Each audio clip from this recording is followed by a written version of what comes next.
বক্সে যে দেখি যে টিস্যু শেষ হয়ে গেছে। তোর বাবা বলছে যে টিস্যু শেষ হয়ে গেছে, বাসায় গিয়ে টিস্যু নাই। বললাম না, টিস্যু তো আছে, থাকবে না কেন? ওটাই তো মনে ছিল না। এখন মনে করেন যে ঠান্ডার দিন, ঠান্ডা লাগছে, সবারই ঠান্ডা লাগছে কম বেশি। তো টিস্যুগুলো, অনেকগুলো টিস্যু আনা হয়েছিল স্বপ্ন থেকে। তো বক্সে কিন্তু এই টিস্যু বক্সে এত মানে সবগুলো ধরে নাই, অর্ধেক রেখে দিয়েছিলাম আর বক্স ভর্তি করে উঠাইছিলাম। তো এখন আবার বাকিটুক উঠিয়ে ফেলি।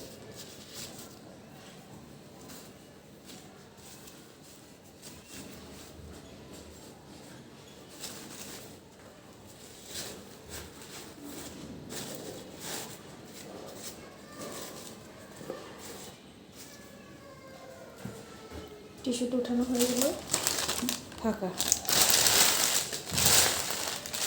আবার আর একটা আনতে হবে। এদিকে চুলাতে কিন্তু গরম পানিটা বসিয়ে দিয়েছি। এখানে কিন্তু পটলটা বসিয়ে দিলাম।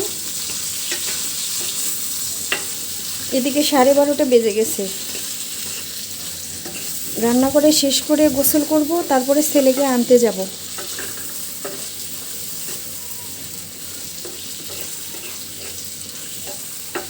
ঢেকে দিই।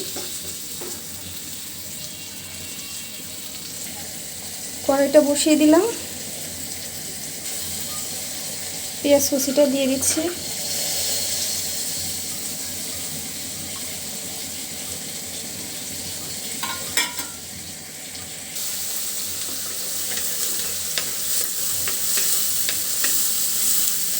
পেঁয়াজটা খুব ভালো করে ভাজি করে নিব।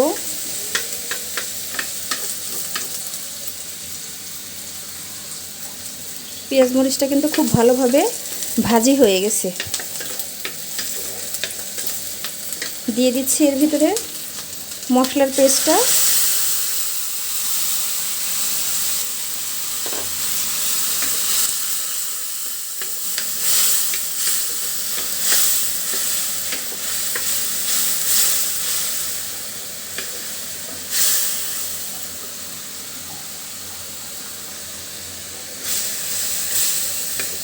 দিয়ে দিচ্ছি এর ভিতরে টমেটো কুচিগুলো।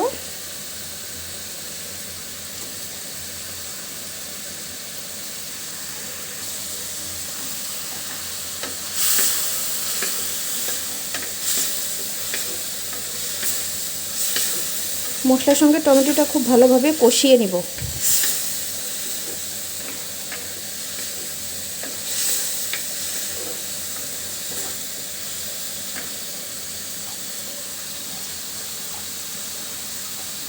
টমেটোটা কিন্তু খুব ভালোভাবে কষানো হয়ে গেছে, যেখান থেকে কিন্তু চামড়া উপর দিকে উঠে গেছে।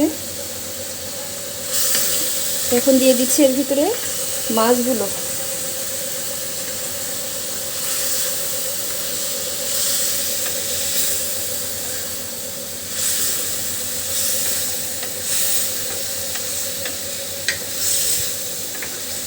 মাছ, মশলা, টমেটো খুব ভালোভাবে কষিয়ে নিব, ভাজতে ভাজতে যেন এর ভিতরে সব মশলা ঢুকে পড়ে। আমি কিন্তু এক ফোঁটা পানি অ্যাড করব না, এখন পুরোই মশলার পানি দিয়ে মাছটা কষিয়ে নিব। লেগে যেন না যায় সেদিকে খেয়াল রাখতে হবে।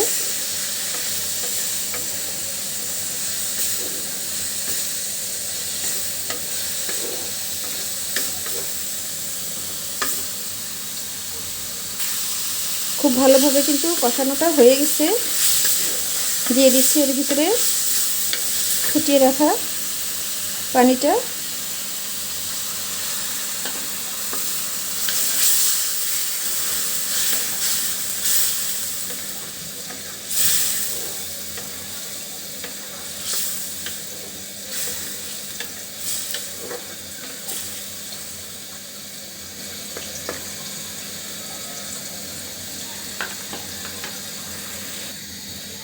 ঢেকে দিলাম। মাশাআল্লাহ, খুব সুন্দরভাবে তরকারিটা কিন্তু ফুটতে শুরু করেছে। সেদিন টমেটো দিয়ে মাছ ভুনা করেছিলাম। আপনাদের ভাইয়া বলছে যে মাছ খেতে নাকি অনেক মজা লেগেছে, তরকারিটার সাথে অনেক মজা ছিল। আর বলছে যে আজকেও সেভাবে মাছ ভুনা করে দিতে। আর সেই কারণে আজকে আমি টমেটো দিয়ে মাছ ভুনা করব আর এই নরম পটলগুলো ভাজি করব।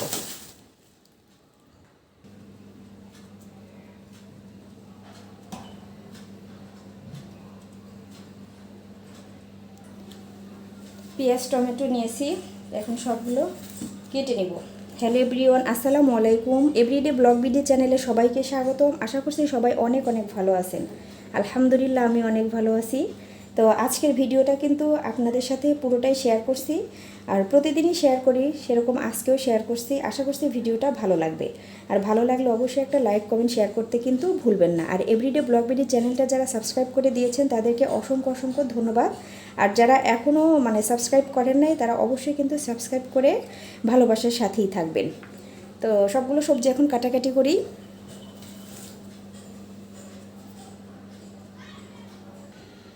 তো এখানে সব কিছু রেডি করেছি, এখন সব কেটে নেব। প্রথমে আমি পটলটা কেটে নিচ্ছি।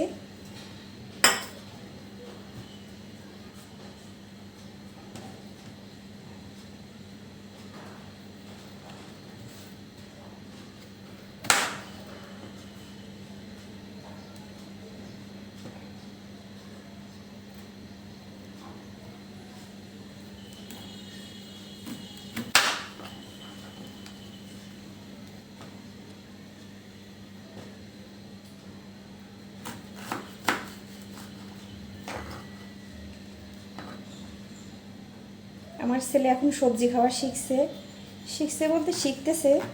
সে পটল ভাজিটা একটু খেতে চায়, তার কাছে নাকি ভালো লাগে। সেক্ষেত্রে মাঝে মধ্যে আমি পটলটা ভাজি করি। তো পটল কাটা কিন্তু হয়ে গেল।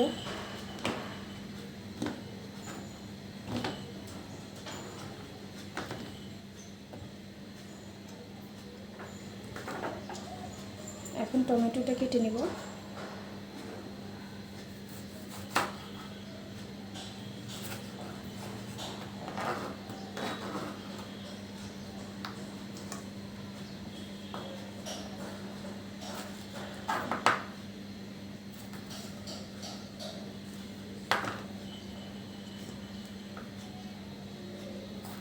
অল্প করে তরকারি রান্না করব, কারণ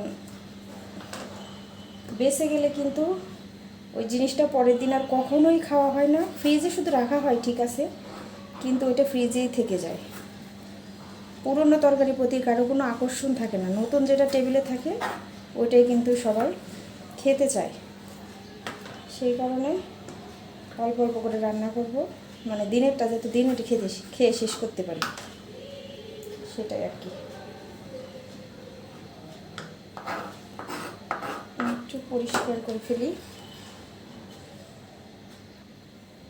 পেঁয়াজগুলো কেটে নেই।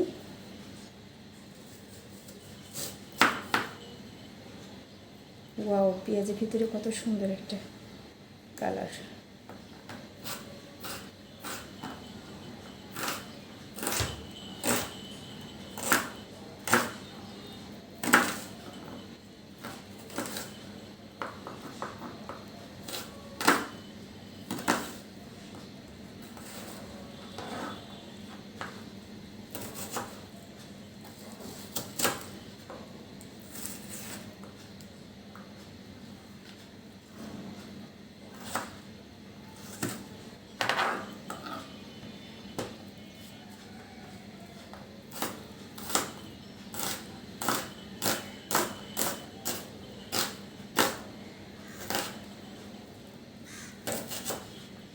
পেঁয়াজ আস্তে আস্তে পুরনো হয়ে যাচ্ছে, এখন কিন্তু আগের মতো অতটা চোখ দিয়ে পানি বের হয় না।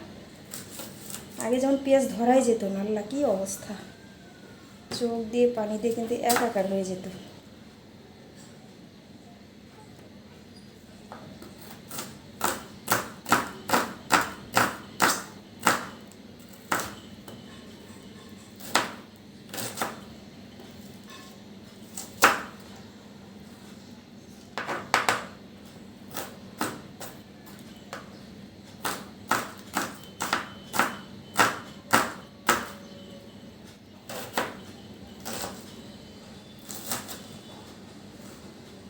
কাটা শেষ।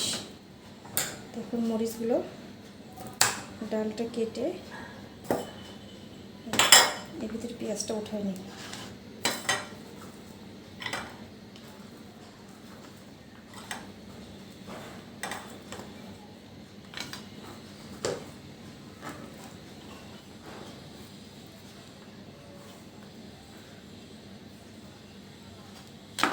রান্না করতে কিন্তু অতটা দেরি লাগে না, যতটা দেরি হয় কাটাকাটি করতে।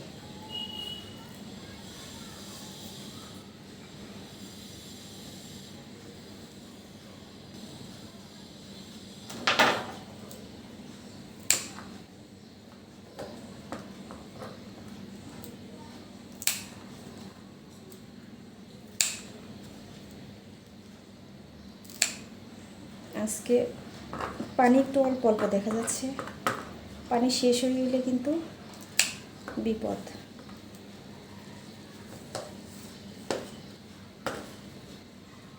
তাড়াতাড়ি পানি থাকতে রান্না করে ফেলতে হবে। আবার নিচের পানি দিয়ে রান্না করা যাবে না, সেটা কিন্তু ময়লা থাকে।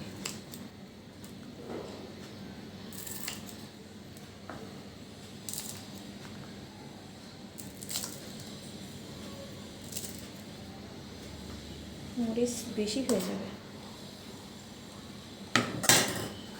এই দুইটা রেখে দিলাম, ঝাল হলে আবার খেতে পারবে না। কাটাকাটি শেষ, এবার হলো রান্নাঘরে রান্না করব। ততক্ষণ বন্ধুরা সাথেই থাকো। এবার রান্নাঘরে যাই।